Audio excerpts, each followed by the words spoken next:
तर सांगली आणि मिरज रस्त्यावरती टाटा नेक्सन या इलेक्ट्रिक वाहनानं भरधाव वेगानं 5 वाहनांना धडक दिली आहे। यात वाहनांचं मोठं नुकसान झालंय, तर 3 वाहनं जी आहेत त्या वाहन चालक सुद्धा जखमी झालेले आहेत। सेवा सदन हॉस्पिटलकडे जाणाऱ्या मार्गावरती हा अपघात झालाय। वाहन चालकाचा वाहनावरचा ताबा सुटला आणि त्यामुळे हा अपघात झाल्याचं कळतंय। हा अपघात झाल्यानंतर सांगलीकडनं मिरजेत येणाऱ्या मार्गावरील वाहतूक कोंडी चांगलीच वाढलेली पाहायला मिळाली।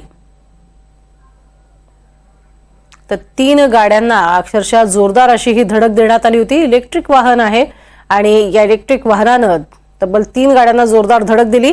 यात 3 चालक जे आहेत ते जखमी झालेले आहेत, त्यांच्यावरती सध्या उपचार सुरू आहेत। सांगली मिरज रस्त्यावरची ही दुर्घटना आहे आणि त्यानंतर आता या संपूर्ण भागामध्ये काही काळासाठी वाहतूक कोंडी मात्र चांगलीच झाली होती।